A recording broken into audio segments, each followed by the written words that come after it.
I'm Amy Cherry. This local news is a service of Flagler County's Toyota dealer, Beaver Toyota, here to wow ya. A long-awaited construction project is underway this week at the Flagler Executive Airport. John Arking has the details. The $8.75 million plan will refurbish runway 624 at the airport, along with a grant-funded project to upgrade the air traffic control tower. There are 28 business tenants and agencies located at the airport, with one of the largest being the Florida Army National Guard, which recently held the grand opening of its 82,000-plus square foot, $21.7 million Flagler Palm Coast Readiness Center that will allow 260 soldiers to drill together. Flagler County Commission Chair David Sullivan. The big thing is, even though it's fully the Army National Guard facility, they still employ 30 permanent people, plus they have a regular group of 400 National Guard people in and out of there, all of which will help economically to have them in town, going to restaurants and staying here for the permanent people, buying houses and becoming residents. The big thing is, in addition to proving the overall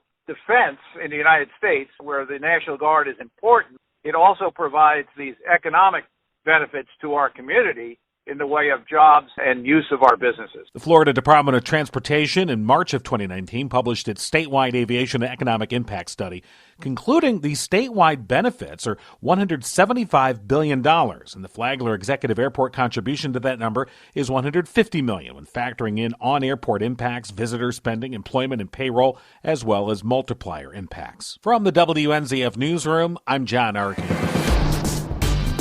Flagler County is reopening grant applications for individuals who've been impacted by the COVID-19 pandemic and need Federal CARES Act assistance. Flagler County Public Information Officer Julie Murphy clarifies. People need to know, just because they had their first interview does not mean that that was the date that they were approved. Because we're getting calls from people who had their first meeting in August who thought they were approved then. But this is a multi-tiered process, and so they weren't necessarily approved on that initial meeting. She's also asking residents for patience through what's a complicated process, and she wants applicants to trust that process and not just reapply. We're getting them done as quickly as possible, and my understanding is some of the applications are as many as 1,000 pages long, just because of the kinds of things people are searching for reimbursement for, so it's a lot of handwork to go through all 5,000 applications. New applicants can submit an application at flaglercounty.org. You'll need a driver's license or state-issued ID, as well as copies of all bills being claimed.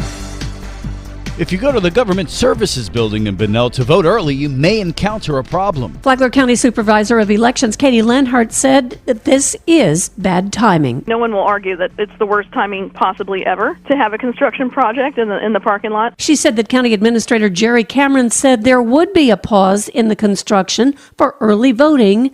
But was there? He was not honest with me from the beginning. If he had said, no, we're not going to pause the construction, I have no intent in doing so, instead of saying, sure, we're going to do that for you, during early voting, I wouldn't have been so upset. Maybe he doesn't realize, who I am and who I serve, but I work for the voters of this county, so that was my problem. She said there is signage that will direct voters to get in and out of the parking lot. To listen to Katie Lenhart talk about all types of voting in Flagler County, download the Flagler radio app and then go to the Free for All Friday podcast. Tomorrow, getting your mail-in ballots in on time. From the WNZF Newsroom, I'm Deb Albertson.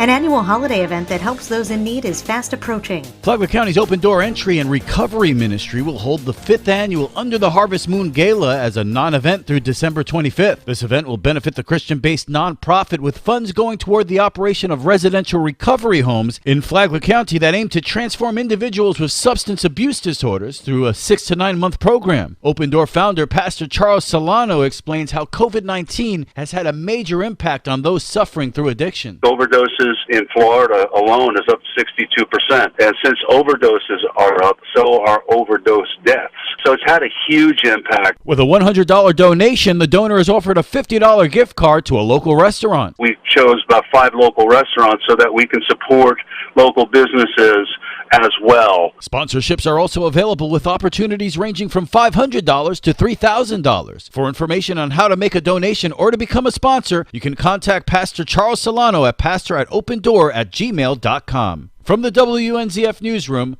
I'm Rich Carroll. And now you're up to date on Flagler's Morning News. I'm Amy Cherry.